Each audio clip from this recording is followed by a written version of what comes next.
Welcome to Half Expecting, the podcast for those of you who are expecting. Why rush? Why rush into it? You're not I like ready. to catch you. I like to try and get you off your game. Mid mic adjustment. The camera's gonna be on you, bro. They're not even gonna know that you weren't ready. That's so true. I'm like fucking with this thing with my toes. Welcome to Half Expecting, the podcast for those of us who are expecting. And for those of us who aren't, I'm Steven, and I'm expecting. I'm Jake, and still, as of today, I am not. Fingers crossed. Today, we have a great guest. I mean, just the most positive guy I think I've ever met, maybe. Sweet guy, extremely talented DJ, actor, producer of many creative things. Cottrell Guidry is going to be heard from in just a moment. Yeah, not only is he an actor and a DJ and in entertainment, he also is the founder of an organization online called DADS LA, which is what really excited us about really having cool. him on. So yeah. I've known Cottrell for a bunch of years now, and it's been really cool to see him sort of, fully embrace being a dad. He's so excited about it. He goes into a little bit of his backstory about, his unfortunately short relationship with his own dad. And he's made this community online right now called Hype Dads LA that is aiming to be sort of this place where dads can figure out that being a dad is cool. we want to hear from you wherever you're listening to this. Where or how have you experienced a present father figure in your life? So we'd love to hear examples of what presence from a father figure looks like. As a father, if you're a father out there, or if you're a parent just in general, like what are ways that you practice presence? Because that was Cottrell's big message, is like to be a hype dad means to be a present dad. Yeah. And culturally and socioeconomically and regionally, presence looks so different. So we'd love to just hear, where has it gone well? And conversely, where are times where it's like, man, I could have used more presence or presence in a different way at a point in my life as a kid. Yeah, I think it's probably pretty hard to maintain presence right now. You know, physical presence, obviously a big thing, but like staying off of your screen devices while you're hanging out with your kid, I'm sure it's really hard. And I'm gearing up to find out. Yeah. So yeah, we're interested in how you've experienced good presence or even a lack thereof in your father relationships. My mom tells this funny story about one time she was with my dad and some of his friends, and he was holding me, and his buddy came up and he's like, "Oh, you're on babysitting duty, Buzz? You're on babysitting duty?" And my mom got so mad. Yeah. Because it's like, yeah, that's his fucking kid. It's no, it truly. I see a dad pushing his kid in a stroller. Yeah. And I'm like, that's so sweet. Good for him. Like, he's literally walking. He's walking. Okay, I got to tell this story though, because I thought this was so funny. Yeah. I'm watching this guy walk across the street. It's a busy street in LA. It's like 85 degrees. Dude's sweating. I'm like, I don't envy him at all. He's getting his kid outside. I love it. Kid's in the stroller. And he's mid-crosswalk, and he's digging around in the stroller, and he pulls out the sippy cup. And I'm thinking in the moment, not consciously, but as I'm watching it, like he's grabbing it for his kid. No. Dude is hot and needs some water, so he takes a sip of it. And in my head right there, I go, man, that's what it's like being a dad. Sometimes you gotta dip from the sippy cup. Yeah. Doesn't end there. Crosses the crosswalk, gets to the corner, has a sour look on his face. He looks at the cup, smells it, opens it up, gives it another smell, dumps it out and spits. And I was like, I don't know what the fuck was in that cup, but I can't possibly imagine what he accidentally consumed simply just out of necessity because it was a hot day in LA. Being a parent is gross. But you're going to love it. I'm going to love it. And we think you're going to love this episode with Cottrell.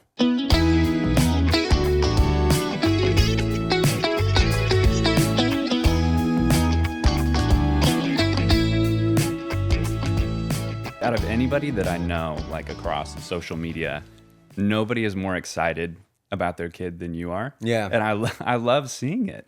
It's so great, man. Like, what do you feel like has changed in you? You seem, I've known you for a while now. Yeah. You seem, you've always seemed like a happy person, but like, do you feel like it's clicked something on in you? Well, I think I was always generally happy. But to get a little more personal, I didn't grow up with my dad because my dad passed away when I was very young. He was, he had addiction issues, and so I lost him at 5. And I, had Jenna. I was always happy with my friends, but I had like a switch that if it went off, it was not great. And I did a lot of work on myself, and I feel like my daughter coming, was the culmination of all the work. It was like this light kind of shined down on me, and it's like, all right, you've graduated. You're ready for this. Here you go, Like so much personal growth happening before your daughter came. That's like such an inspiring place to be in your life. And then like you get the happiest moment of your life to sort of like button it all up. When you met your wife, did y'all talk about having kids? Was that something that was on the radar always? You're like, oh, I want a family, a big family, or what did that conversation look like? Yeah, it was definitely a topic. We wanted kids. She actually wasn't sure if it was going to be a problem for her because of what doctors would tell her, like, oh, it might be very difficult for you to get pregnant. Oh, shoot. And it was, so when it happened, it was a very, pleasant and welcome surprise. Yeah. It felt like the energy was perfect when it happened, and we were both extremely excited. But were you trying at that point? Yeah. I mean, when you're in love and you're married, you're never not trying. Feel me? You feel me? Yeah, I do feel you. Steven might feel you more than anyone else in this room. My wife and I were not trying, and it, has a way of just happening. You're right. You're always trying. Yeah, you're doing it. It was a very welcome situation. I had just become, I had like this weird epiphany. So I had shot Dynasty at the beginning of 2022. Mm-hmm. I was in Atlanta. And after I wrapped shooting, I never drank when I had work, unless I was DJing. But I never, like when it came to that, I never drank when I had work. And finally, like I was there for like 5 days and finished shooting. And that night I went out with some friends, and I had a couple drinks, and I didn't do anything crazy. I didn't necessarily remember going to sleep. And I woke up the next morning just feeling terrible, and I called my wife and I was like, I think I'm done. It's time. That was it. And she was like, and this was the second time I'd chosen to become sober, and literally a month and a half later, I'm working out in my little COVID gym at our old place, and she walks out with a pregnancy test, and she shows me, and I was like, okay, I guess I'm never going to drink again. Perfect timing. Wow. Yeah. It was just like one of those, because it started as a break, and then it turned into like because of some of the memories I have with my dad, and not all bad, good ones, but some where I remember problems. Yeah. I just told myself, like, wow, I don't want to be hungover with her, because it would be hard to get out of bed. I get hungover. It would be hard for me to get out of bed. And then I don't want her to see me like that. Yeah. And that the break turned into a for good, done. Good for you, man. I'm the son of an addict as well. My dad's an alcoholic. He's been sober for almost 30 years now. Amazing. And yeah, kudos to you, kudos to him. Because, there's nothing better that you can do than choose your life, first of all, your health and wellness, and also the wellness of your family. And it also is really cool. The number one thing that I ever say about my dad is that he's always been so open with me about his struggle. Yeah. And just hearing you talk right now, it's like, whoa, like you have no problem saying, hey, these are the things to look out for your daughter and for anybody around you. And also just to keep it in the back of my mind. Yeah. So good for you. Can I ask you, so with him being open about it, has that changed and supported your perspective around drinking or 100%. Substance abuse? 100%. I know that I am predisposed to addiction, just, genetically. And just knowing what he went through and his viewpoints on everything just made it so much more approachable. Yeah. I think that it would be so easy for me to like feel that sort of rearing up in me, addiction, or saying, oh man, I really like this. And then like hiding it with shame. And I've never felt like I've had to because of him. So, yeah, that's like the most amazing thing to me is when you have somebody in your life who struggled with that and they're like, this is what it is. And I'm not ashamed of it. I'm actually quite proud of myself for getting through it. And here's what you should look out for. And here's how you can be the best version of yourself. So, Yeah. good for you, man. Yeah, good for your dad, man. That's awesome. Thanks. Yeah, I like him already. What did you find when you made that decision? When moments of stress or obstacles get in the way for you, what have you found as like a healthy substitute or like a more sustainable substitute for you, especially as being a parent? For me, like my personal problems were very blurred. Like I wouldn't drink all week. And then when I hit it on the weekends, it was like I hit it really hard. You know, I know addicts who have just every day, every second of the day, that's what they're thinking about, whether it's substance or alcohol. For me, it was not like that. It was more of like once I started, I didn't want the party to end. And I'd already done so much work on my life because my life just kept turning out a certain way.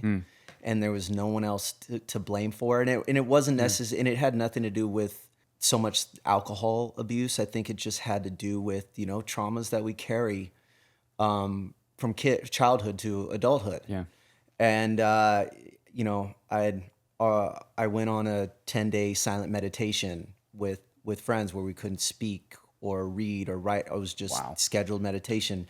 I did a 1.5 year in emotional intelligence workshop course. Like I did so much to the point where it wasn't a problem for me to quit because I wasn't turning to alcohol due to pain. I was more or less trying to join in the fun and then all of a sudden becoming consumed by the fun.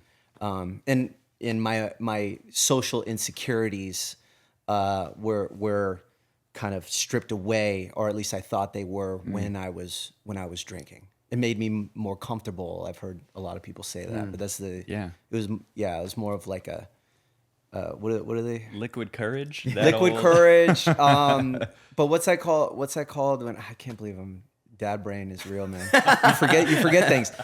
But when you're kind of socially influenced to join in with your friend, you know what I mean? Yeah, a little bit of peer pressure. There it is. When you're in the peer pressure. I cannot wait for this part of it. I'm already forgetful. It's Yeah. Oh boy. Yeah. But when you're in the scene, you know, you're a DJ and you DJ huge events. And so people are having a great time all around you. Yeah. That's hard, man. When somebody's like, let me buy you a drink and you're up there doing your thing. Yeah, you know, it's funny because the bigger events, I was so calculated that I was like, I can't believe people are paying me this much money to do this. It's a good feeling to have. And I just didn't want to ruin it. Yeah. So I just wouldn't drink at these big events. But if I was drinking at just like a regular club or lounge where I knew all my friends were going to be, that's when it started to turn up a bit. Yeah. And yeah. Did your wife and yourself have a conversation about your habits? Was it something that you've just recognized in yourself? It was more me because again, it was during the week. You know, I'm doing everything that a human's supposed to do. Yeah. It was just certain times on the weekend. It was it'd go a little too much. And I worked at one specific place where culturally everybody drank in there, man. I'm talking the GM to the bartenders to the it was heavy duty. Yeah. And culturally I was joining in more and more. And then when the place would close down, we'd all have another drink afterwards, you know, till 3 a.m. while the person's counting the money and it's drinks are free all night long. There's no cap. And it's just like, yeah, so that's when it really kind of started to ramp up, and I was playing at that place for probably 2 years. Kind of tying it into sort of your personal change. Do you feel like having a kid has encouraged you or given you more energy and motivation to sort of pursue your creative endeavors?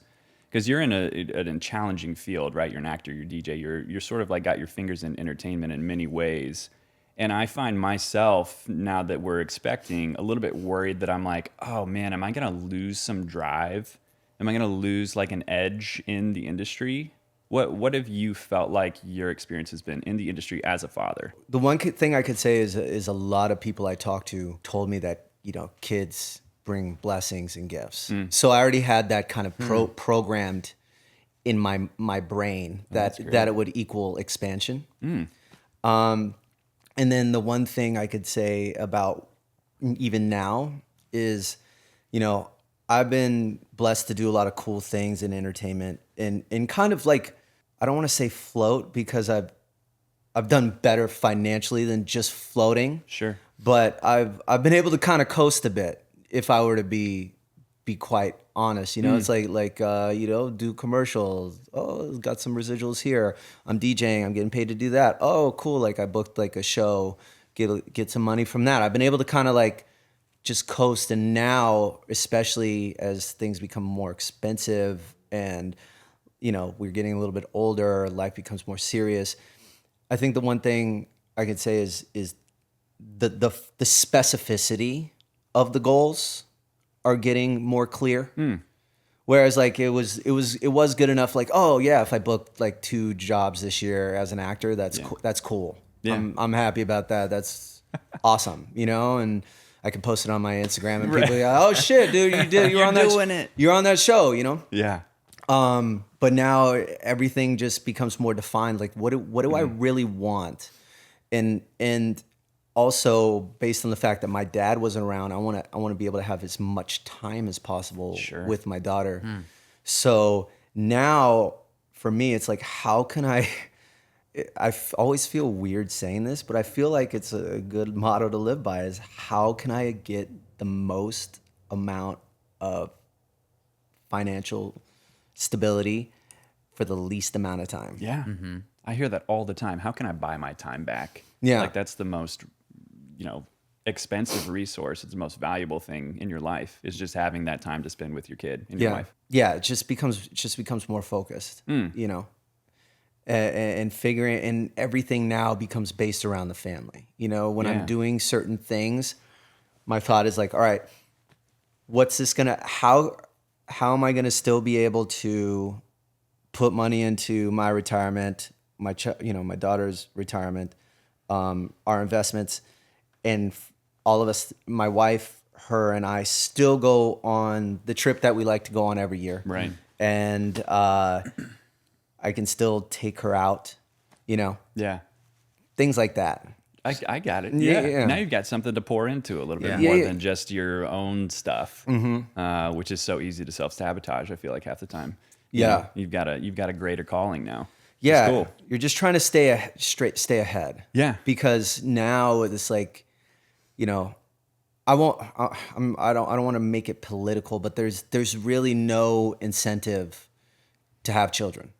Yeah. There's no incentive here. Do you hear that? I do hear that, and it sounds so contrary to what I would imagine. Yeah. Because I feel like the values, like the values that we're brought up in, is that like things funnel into incentivizing family on like on a cultural and emotional level. But I want to hear more what you mean. So what I mean is like again, people try to make it political when they look at certain countries that offer incentive to be a family. And granted, those countries are smaller than ours. If you really want to look at, you want to break it down, we're really a republic. We're not a democracy. It's like every state is their own thing. Yeah. But we are being told, have children, have children, have children, yet our healthcare is more expensive than anywhere in the world. And Yeah. and we're still being told that it's the best. Yeah. When it's not. Childcare, in people are gonna. I want to say this number not as like, I just want people to understand when you have 2 people working, and you have a point where your child needs to go. You choose between the nanny, which is $25 an hour, and if you're going 4 days a week, that's $4,000 a month, or 5 days a week, excuse me, or you go to a daycare where they get interaction, and it's still, you know, the first daycare we had was anywhere from $3,100 to $4K a month. Yeah. There's no offerings. No, I'm blessed and my wife's blessed. My wife crushes it. I do well. I'm blessed to have a wife that also wants to, she's in partnership with me, so she doesn't expect, like we're financially together in this. Most families cannot pay for that. Yeah. They can't afford that, especially in Los Angeles, when your rent is anywhere from, you know, $4,000. Let's say the average is, depending on what neighborhoods, $4,000 to $8,000 a month. Yeah.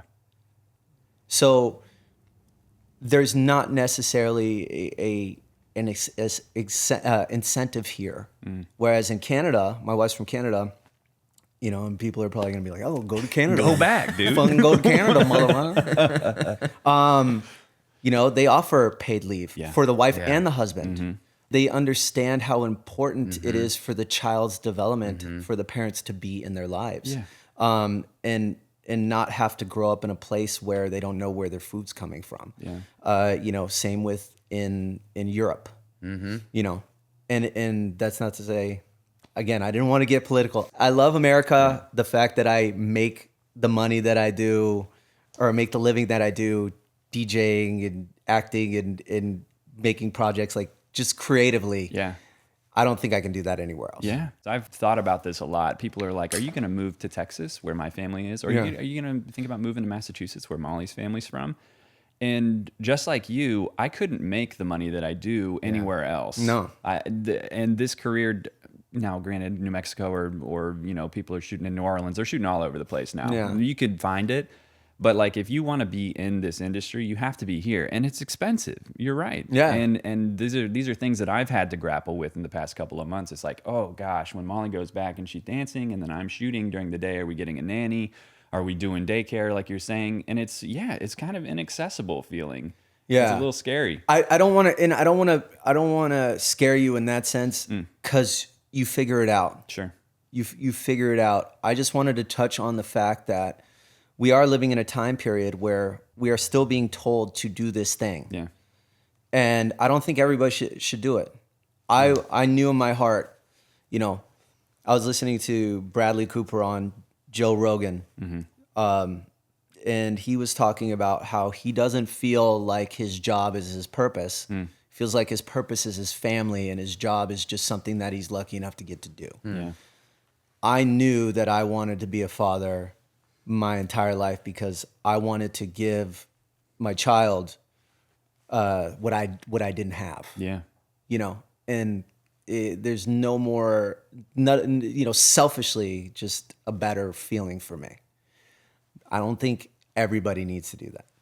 If you're on the fence, if you don't want to, but yeah. And when you do that, then you figure it out, because your love trumps everything else. Yeah. Absolutely. What do you think, Stephen? Are you on the fence, or where? I'm still a little on Still the making up your mind. It's something that I've known that I've wanted my whole life. Yeah. Absolutely. I have a great relationship with my dad and my whole family. And so it's something that I knew that was out there. It did sneak up on us a little bit as far as timing goes. But when it happened, it felt pretty easy to just be like, oh yeah, I'll dive in. Yeah. Absolutely. It's already been one of the most gratifying things I can think of. And just seeing how people that I know, how excited they are about their kids, how encouraging everybody has been around me, that they're just like, yeah, you just figure it out. Nobody really knows what we're doing. Never. Did you know? No. When you first had your child, were you scared, first of all? No, I wasn't. God, that must be nice. We're both scared for Stephen. No, because tell me. Let me understand what you mean by your scare. Like, what's your fear based around? I think that Molly and I will be great parents. I think that we're pretty grounded people. I think that we're pretty fun people. I think that the thing that scares me, honestly, is the finances and the job stuff. More so than the family stuff. Because I think you will figure. Like, I love kids. I like, I'm gonna love having a child. can I provide that child with the kind of life that I want for it? That's the scariest thing to me. So that makes me nervous, but I'm not nervous about any of the kid stuff. I'm not nervous about changing diapers or swaddling or things like that. But honestly, what you've just said to me about like, you'll make it work because you have to, that's all it is, right? Well, let me ask you this, based on the results of your life, right? Because if we're like, let's look at it from the most rudimentary numbers, like stock market type thing, right? A lot of the times you invest in a certain stock because you see the chart, and the chart, no matter when it goes like this, it still trends up, right? Sure. Is Steven's life trending up? And if it is, then you should understand that that's just how your life works out. Damn, dude, cut the cameras right now. Just end this whole conversation. That was very encouraging. Wow. You're right. Yes, things just get better. They just have and will continue to, regardless of the dips. They will trend upward. Well, Steven, I think even if just like as we've gotten to know each other more, and you've kind of described to me the different, whether it's the places that you've lived or the ways that your work has evolved over time, like you have a consistent pattern of taking on more responsibility, intentionally or not, and then meeting and exceeding the mark.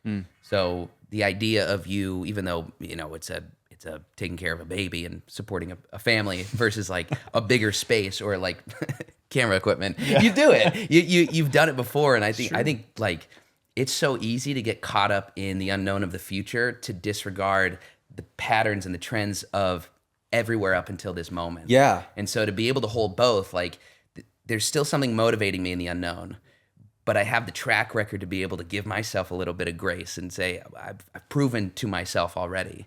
I think that's really wise. I don't want to say that to say, who knows who listens to this, and maybe they've had some really hard times.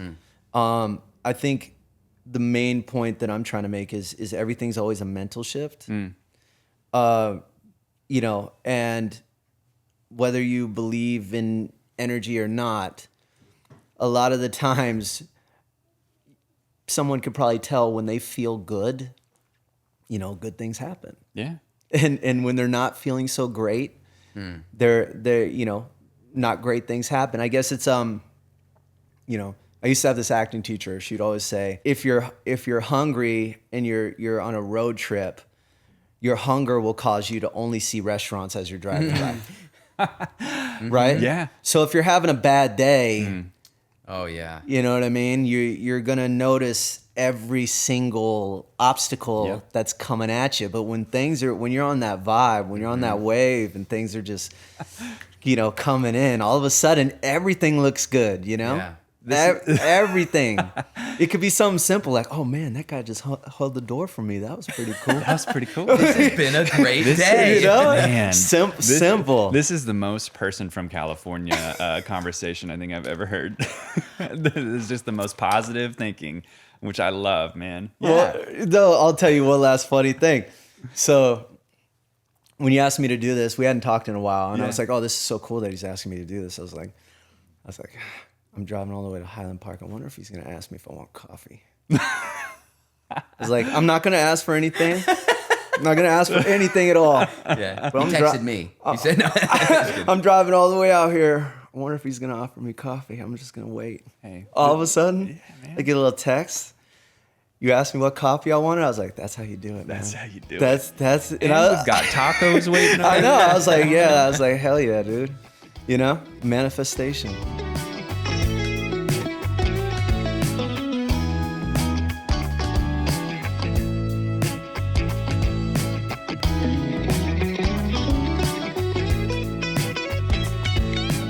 The thing that I've noticed about you, obviously you're stoked about being a dad, and this organization, this entity that you've created, Hype Dads LA. I want to ask you, what was the impetus there? Like, what made you want to create this group for new dads in LA? It's like you were the perfect guest to have on this podcast because this is something you're so passionate about, obviously. What is that all about?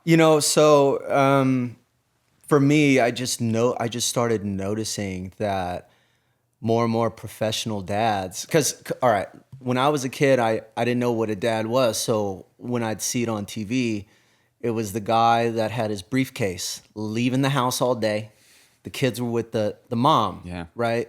And then the only time they got with dad was over dinner, and they maybe got like a small nugget of what, you know, Some wisdom. yeah, some a story from wisdom, work. exactly, Yeah. just a little taste of dad, and then it was rinse and repeat. And what I notice is like now that's not the case. I have friends that are, you know, I have a friend that's the VP of marketing at the Rams, but he is hanging with his kid every single chance he can. You know, you're seeing executives at huge companies, and what you look at them on social media, they're not talking about the company. Their most prideful moment is when they're with their family, hanging with their wife, their kids, that, like, you know, getting that time. And I just felt like we are in a time period where dads are doing more. They, you know, it's not just the mom's job to change the diaper. It's not the mom's job to sleep with the kid every night. Yeah. You know, we're stepping in, you know. Let's go. And also, and moms are, and there's a celebration aspect of the fact that moms are working now too. Yeah. Because they have to. You know, Yeah. my wife is with our daughter all the time, but she also runs a company.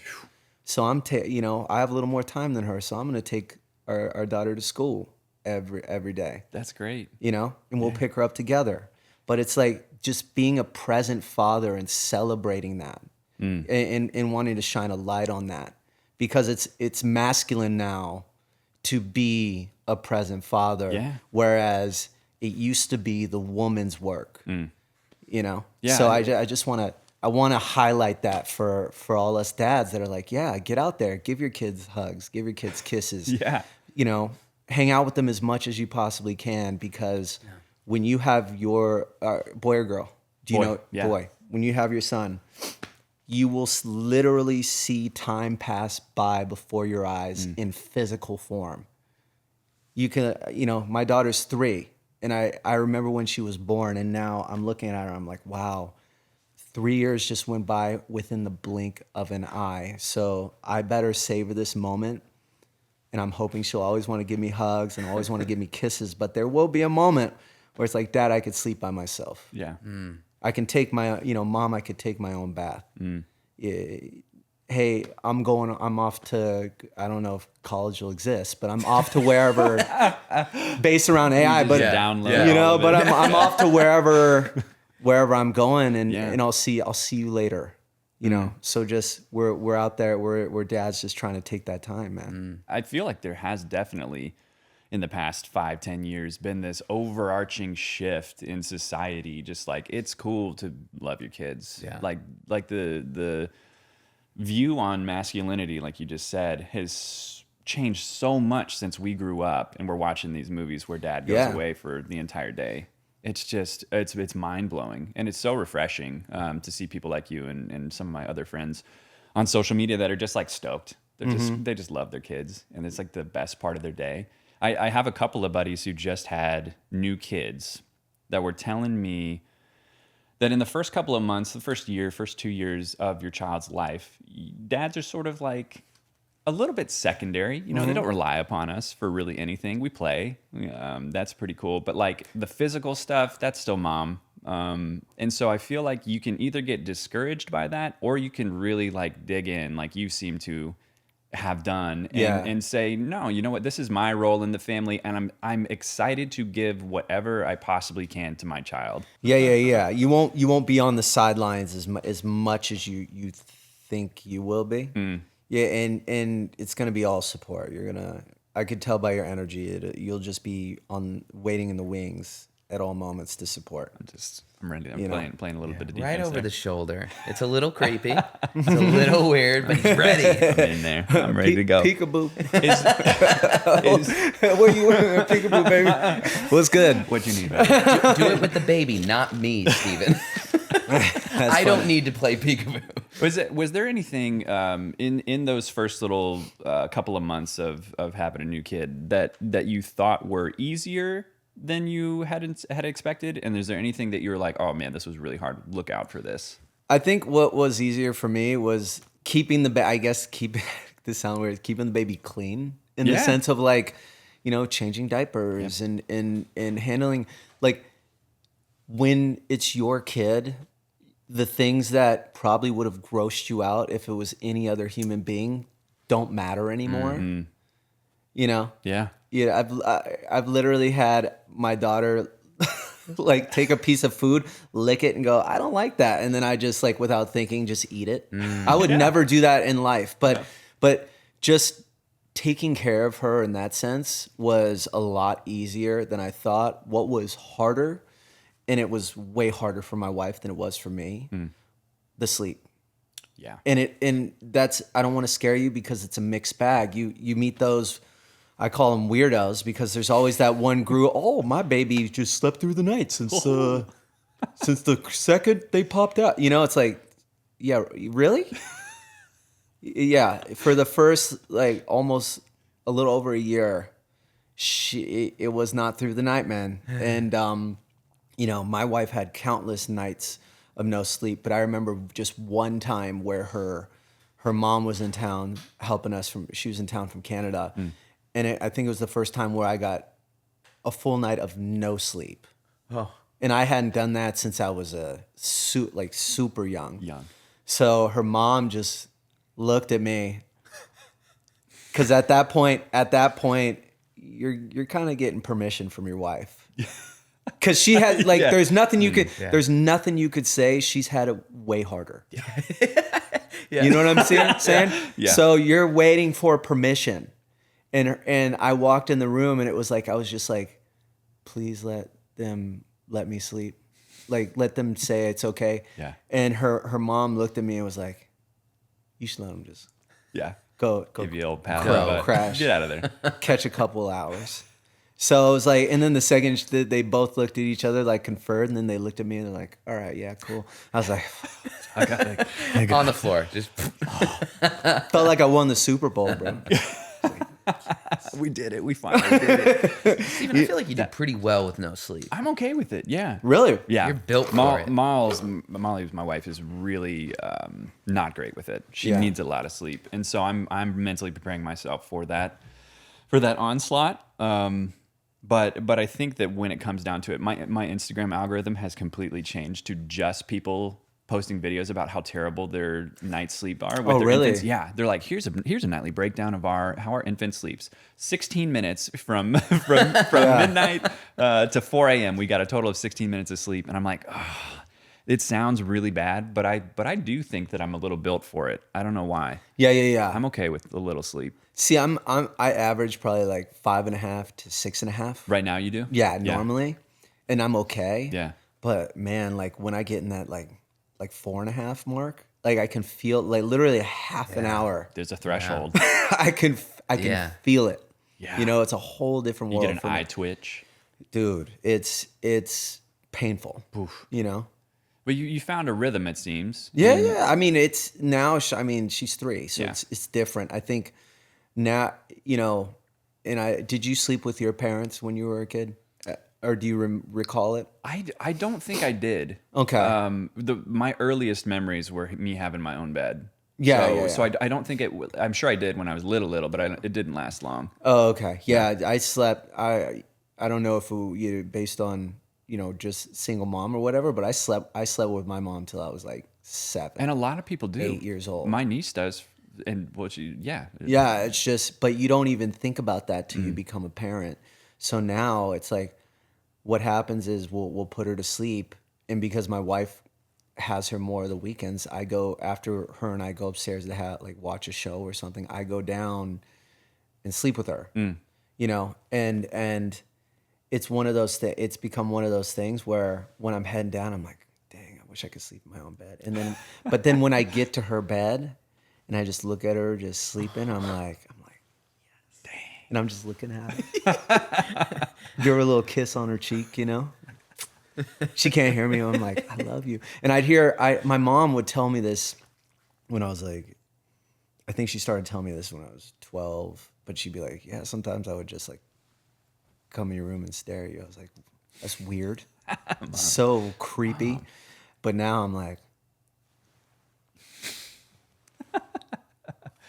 just staring at her. Yeah. I made that. And I'm like, man, I'm going to be doing that.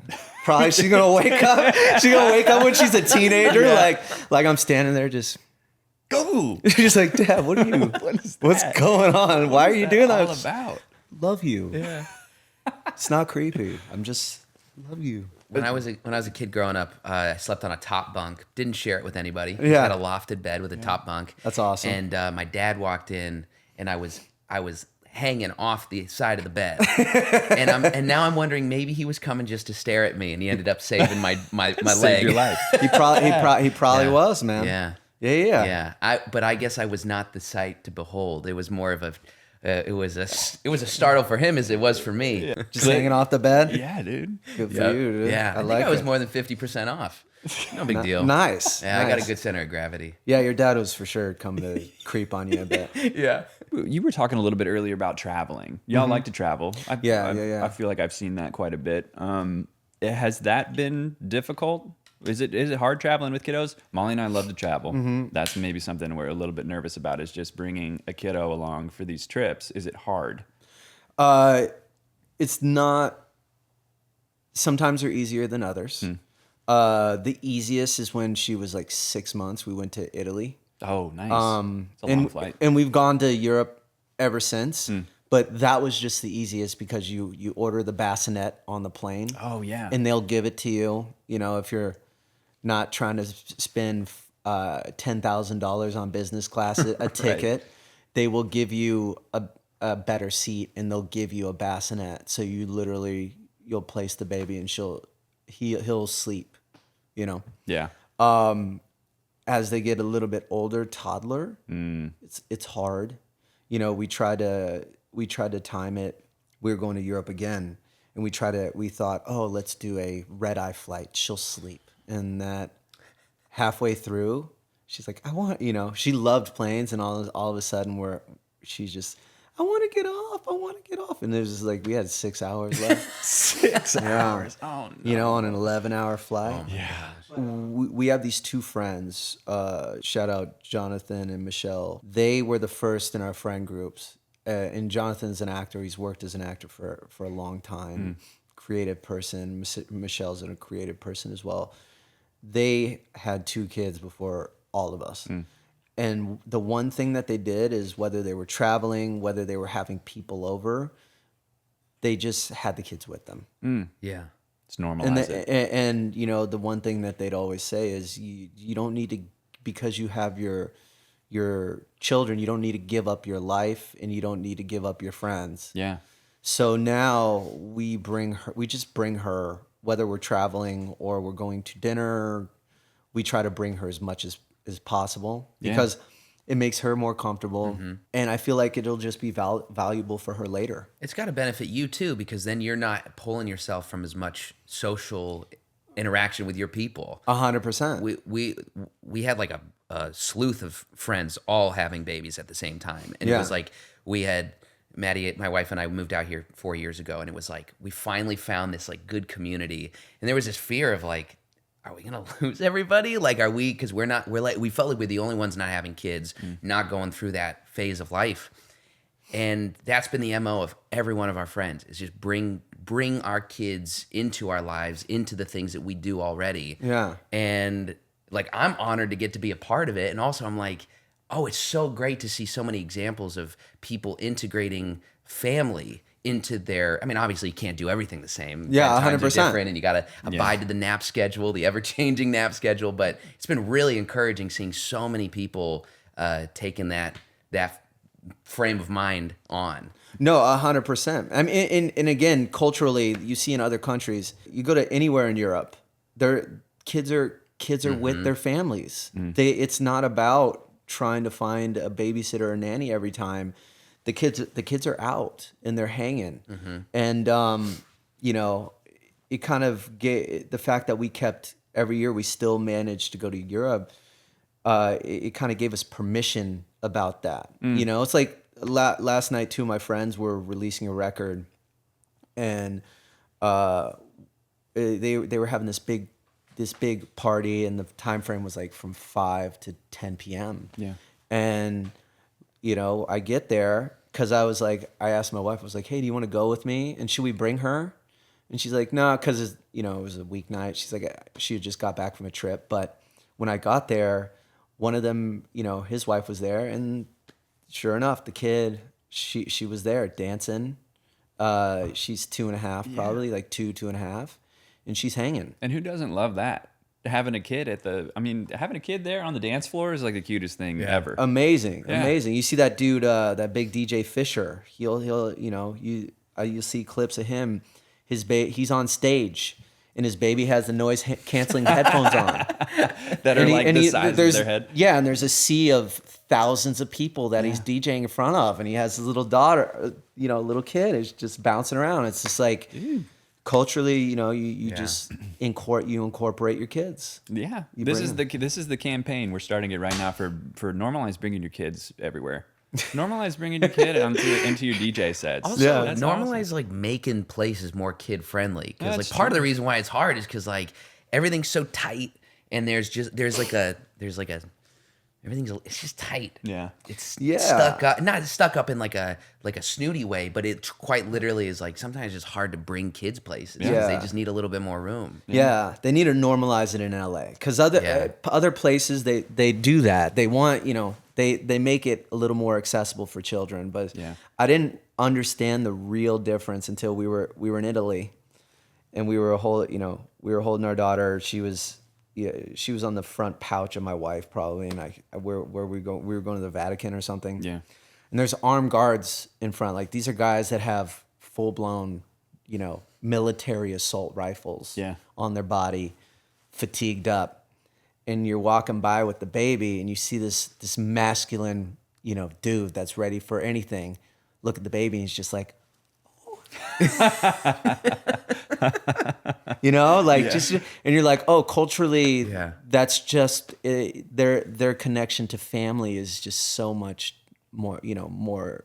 It's just different. Yeah, they celebrate it more. But I'm hoping that, especially in Los Angeles, it gets a little more celebrated, because when I told my friends that my wife was pregnant, I would tell certain friends that were older than me, and they looked at me like I was like 16 years old, telling them that. Are you okay? I knocked up some girl, like, like, is this a good thing? There are resources. Yeah, dude, I'm 37 years old. If anything, I'm a little late, maybe. You know, like you know what I mean? It's like, but that's LA, you know? Right. Yeah. Right. Where, I grew up in Texas, and like if you were 24 and you didn't have your first already, they were like, it's about time. Yeah. What are you doing, dude? Yeah. Exactly. So yeah, it is, the timing of it all is very funny.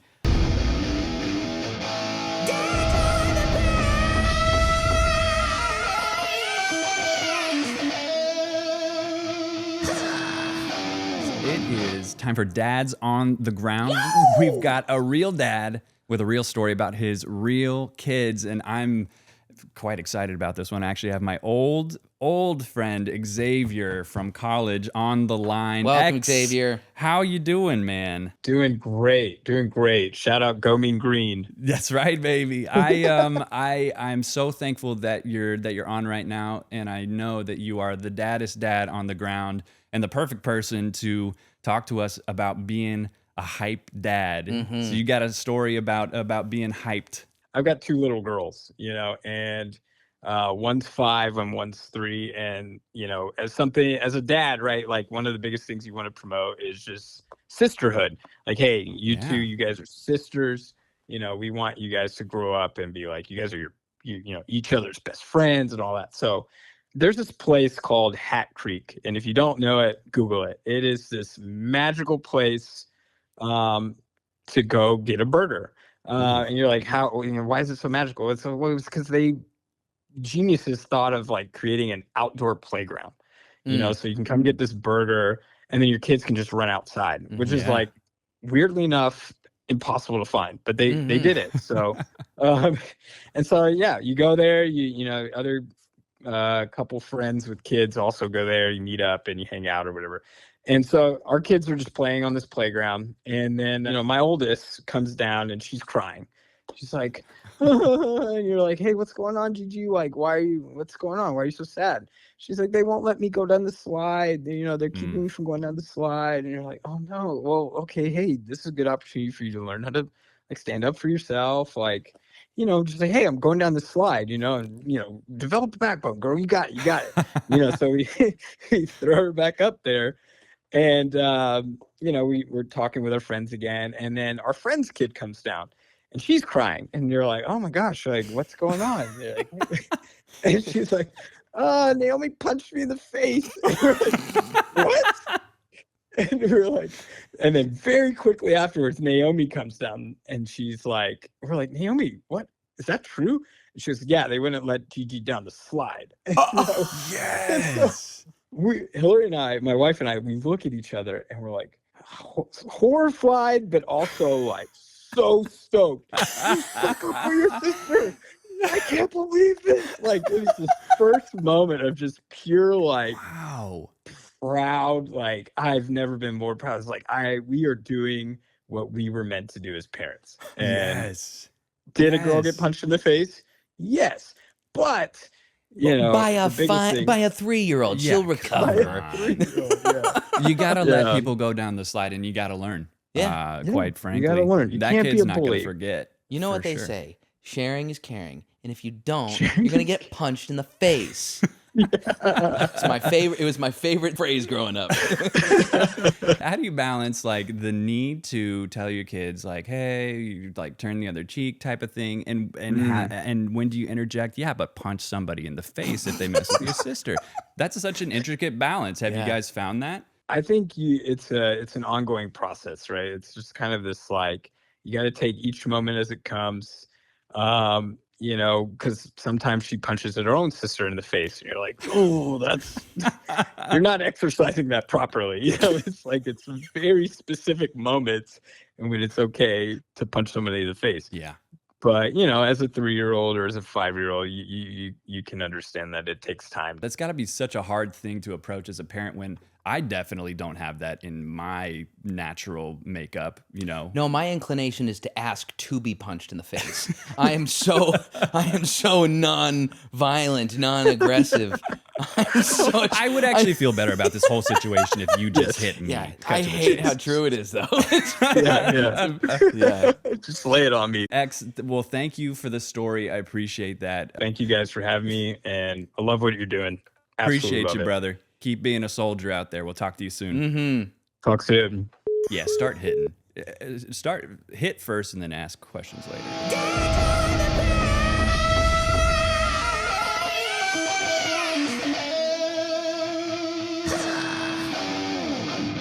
When I first started the page, I think I started it a couple years ago, and I wasn't actively posting, but I think I was trying to hold on to some of what I thought I was really cool for a long time. You are, for clarity's sake, you are the coolest, one of the coolest people I've ever met.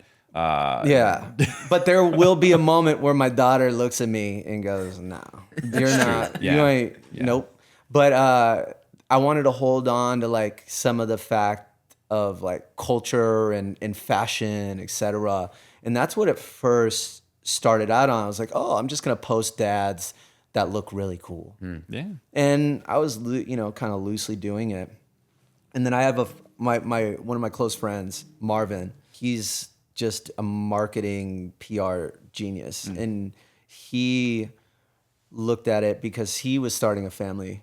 And he's like, man, I feel like there's something more you can do with this. So him and I had a conversation. We kind of put our heads together, and we're exactly what you're saying. Like, what is a hype dad? Like, what do we want to really celebrate? Yeah. And I was like, this new era of present fatherhood and consistency. And that's what a hype dad is. So, I found 8 dads right away that I was like, all right, I want to highlight these guys. And they hopped on it, and it was just a blessing. And now, of course, time constraints, etc. But I still do my best to stay consistent and make sure that I highlight these individuals that are present fathers. letting them know that that's cool, that's amazing, and you're shaping the next generation. Yeah. And the eventual goal is continuing to build and, doing meetups, doing connect sessions, etc. But right now I'm still in this phase where I just want to continue highlighting dads, Yeah.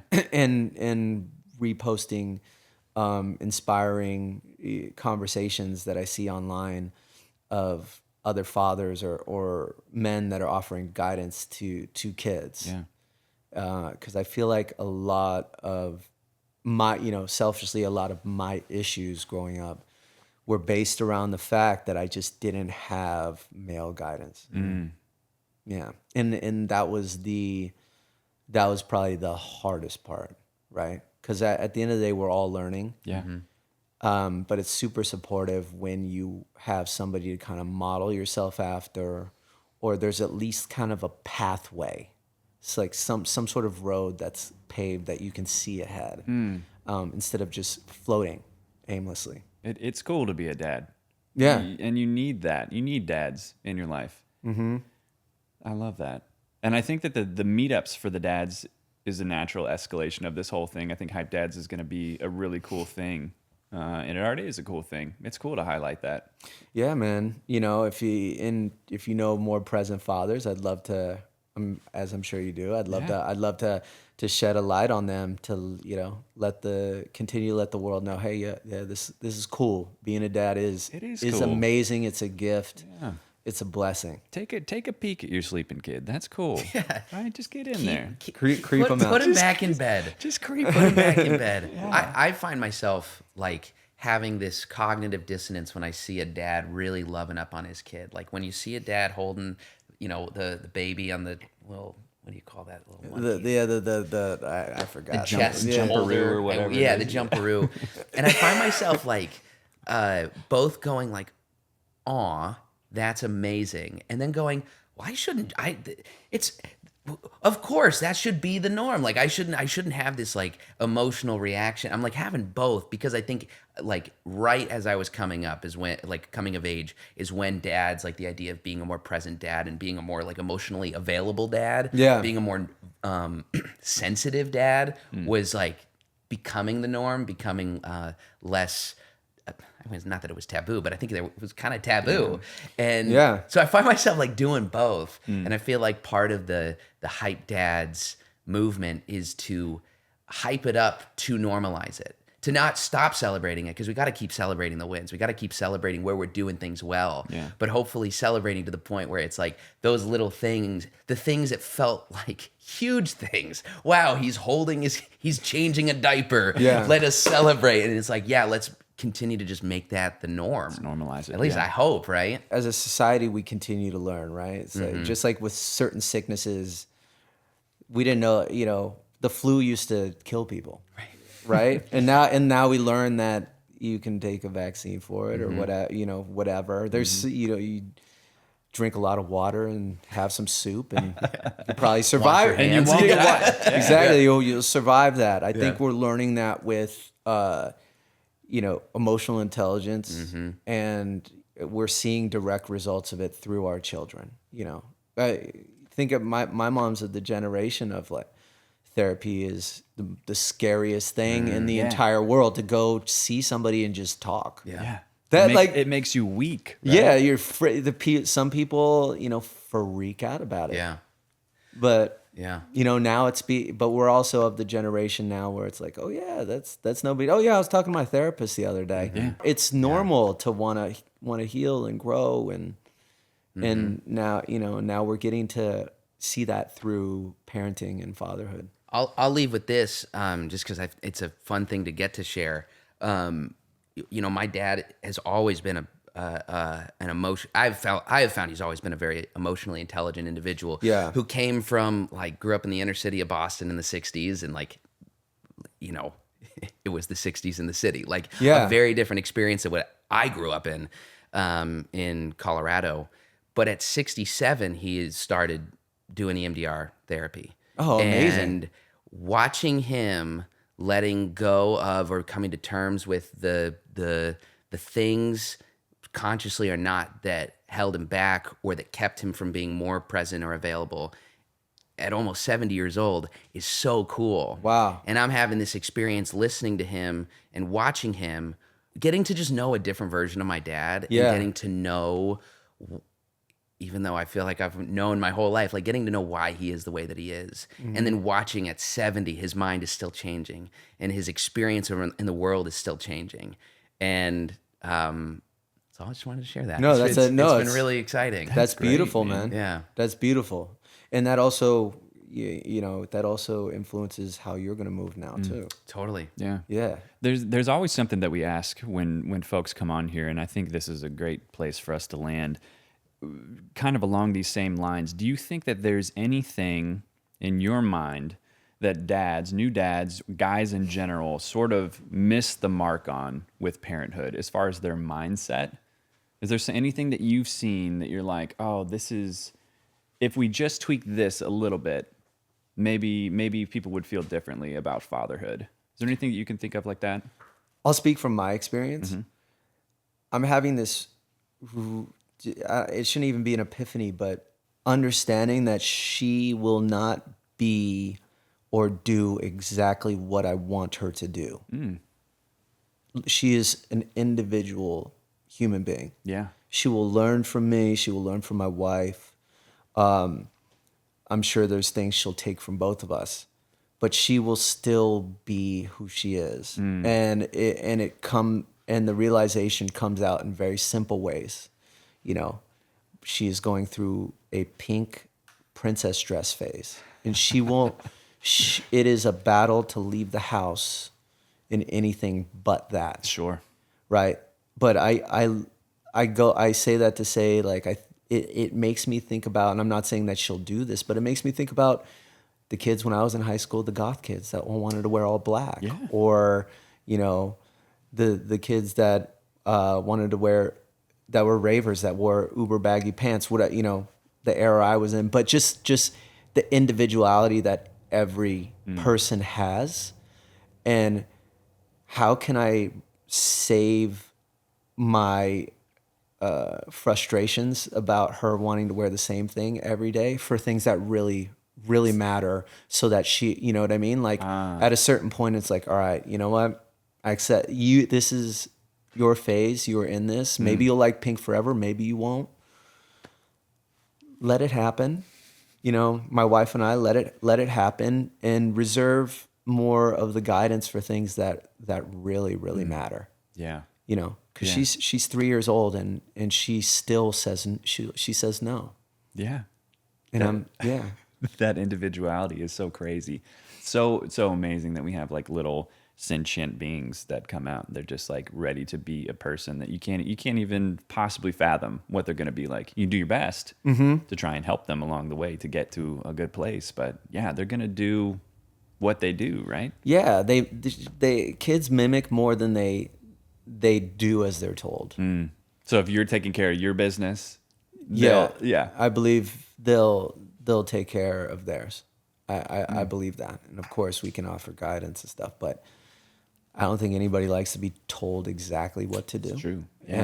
And yeah, she's so young, and the fact that she's so set in what she wants to do lets me know that, wow, this individual, she is an individual, no matter what age she is. Yeah, I think that's one of the most interesting conversations that Molly and I have about this whole process. Our son, we're like, do you think he's going to be nice? Do you think he's going to be like a good person? Which is, yeah, of course. Why wouldn't you wonder that? But all you can do for that is be a good person yourself and like sort of model for them what it means to be kind and gracious and giving and things like that. And then at that point, what else can you do? You can't force them to be anything other than what they're going to be already, just predestined, right? Yeah. So that's kind of relieving for me to hear that all the pressure's not on you. It's not on you to tell what kind of dresses we're wearing today. Yeah. You just kind of go with what your little individual wants. Yeah. You know? Yeah. And you just take the cue, I guess. Don't sweat the small stuff, maybe? Yeah, don't sweat the small stuff, and nobody in life, you know, will be exactly what you want them to be. You know, your wife, your children, your friends, they're going to be them at all times. And it wasn't more apparent until I saw, you know, her little isms that are really starting to come out with her personality. Little people, man. Yeah. These are little people. Yeah. Well, man, thank you so much for taking the time. Of course. To be here. I hope you enjoyed your coffee that we absolutely nailed. It was great.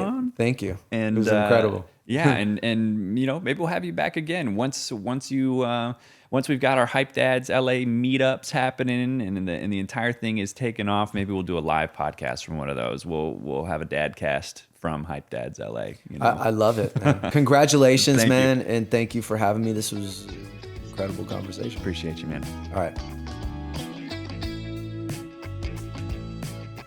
Are you okay? What's happening?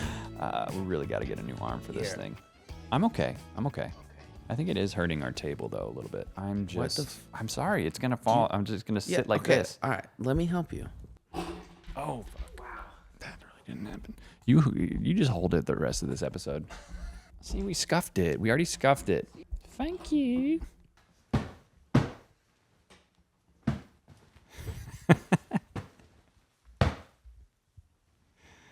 There's my cat over there. Greg. Why don't you tell the folks at home some of the many places you've been to in the last 28 days? Boy, yeah. I found myself, first of all, in Colorado, your home state. Yeah, it was beautiful. I was in Colorado, and I was meeting with a Bigfoot expert, Sasquatch hunting out in the hills of Estes Park. We did not find him. Damn. But it was beautiful up there. I really liked it. But they did put me in what is supposedly the most haunted room in the Stanley Hotel, called the Cowboy Attic. There's supposed to be a cowboy that comes and visits you in the middle of the night, and for the ladies, will kiss you on the forehead. Gentlemen, you don't get that, but. I was going to be staying in that room by myself, and I could not do it. Really? I psyched myself out so bad. Really? Yeah. And then Molly and I went to New York City for a little bit, and I went to my first Broadway show. Which was? The Book of Mormon. It was very funny. Do you have a favorite number? I like the one where he's baptizing her.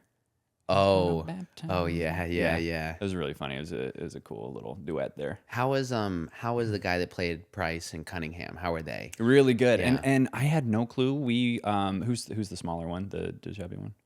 The chubby one? Well, it's different in every production, but Cunningham is like the weirdo. The sidekick weirdo. Yeah. So Cunningham was the understudy. Oh. And I thought he was the strongest performer I've ever seen in my life. Let's go. And then it dawned on me, because I told you that I was looking for flubs the entire show. Yeah. I wanted to see a mess up, and they just don't, because they're Broadway and it's brilliant performers. But I would never have been able to tell you that was an understudy. Hello. Ding dong. My name is Elder Price. Hello. It's really good. I don't remember any of the show. No problem. But it was very fun. And I had a really good time.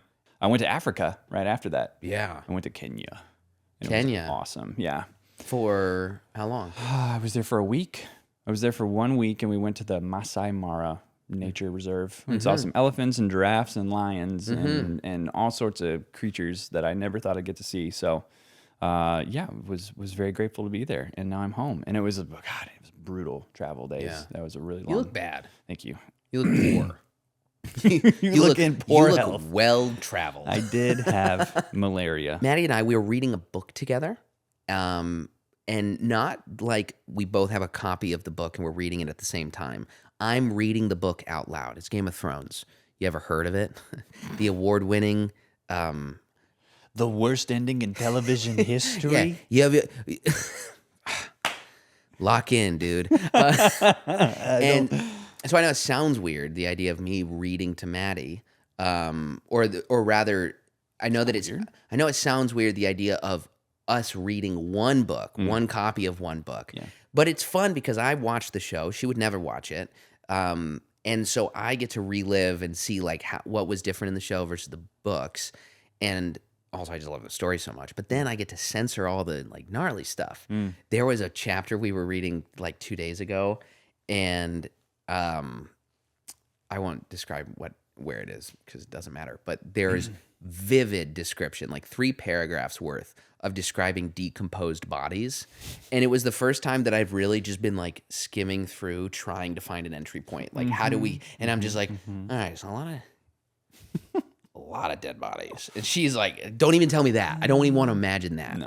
Tyrion has just proposed that Marcella be married to the Dorns. Yeah, the Dornish. So we're midway through book 2. Don't tell Maddie, but we just found the cellar with the wildfire, if you know what I mean. So, I mean, I guess you can tell her that because we did just do that in the book, but don't tell her what happens. What happens with the wildfire? We went to Joshua Tree for a few days. It's great. It was really nice. Yeah. But you know what's even nicer than going to Joshua Tree with my wife? Sitting on this couch with you. Appreciate you, dude. Appreciate you. And the AC is on. I think we can leave it on. I'll motivate the sound. Okay.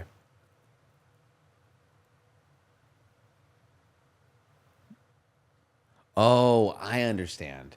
Steven, stop blowing into the mic.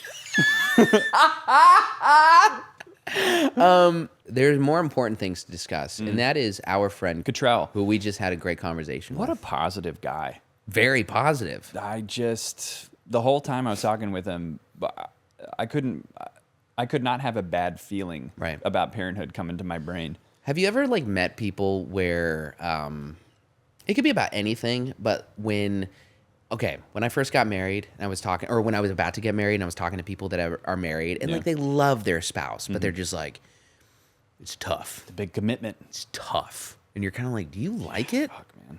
He is somebody where I'm like, there's no doubt in my mind, loves being a dad. Yeah. I've told you before that I find that when I ask entertainers, people in the industry that we're in, about being a parent, Yeah. their reactions are so much more negative a lot of the time than like people who are bankers and Sure. stuff. And You I just talked to a lot of bankers. Yeah, I have a lot of banker friends. Yeah.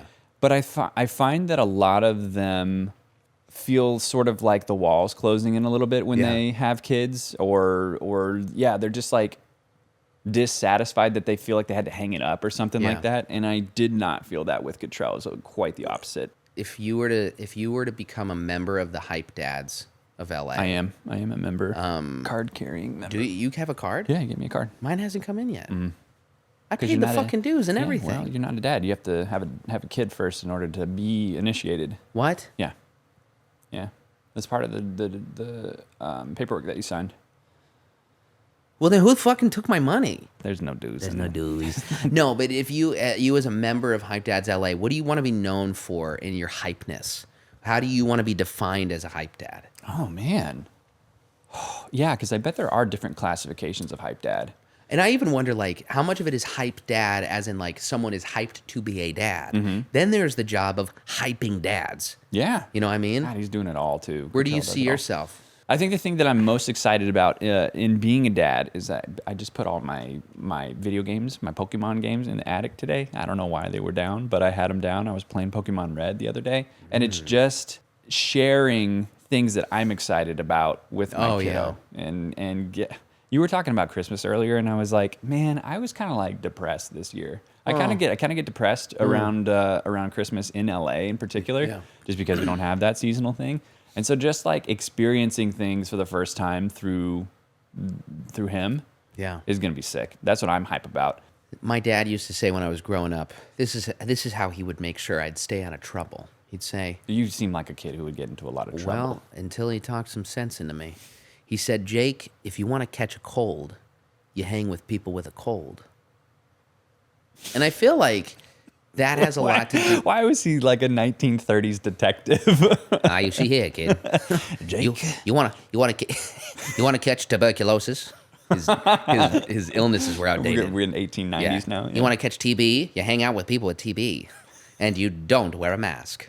But I say that to say who you spend your time with, the community that you surround yourself with, especially as you're trying to find people that are commiserating around the same thing, those similar values and that outlook in life.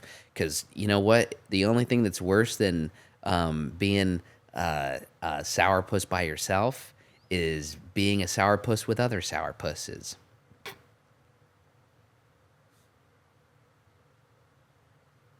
And that concludes this episode of Half Expecting.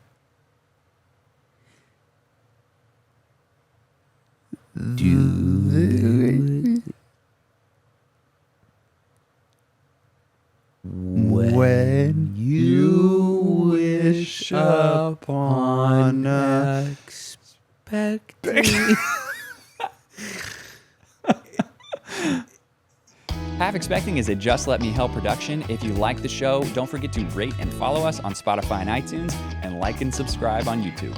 Our theme song was mixed and mastered by Coda Hodge. We'd like to thank Jason Gerber for technical and production support. And we want to hear from you. If you have questions for us or want us to interview someone in particular, reach out to us at halfexpectingpod@gmail.com or find us directly on Instagram at halfexpectingpod.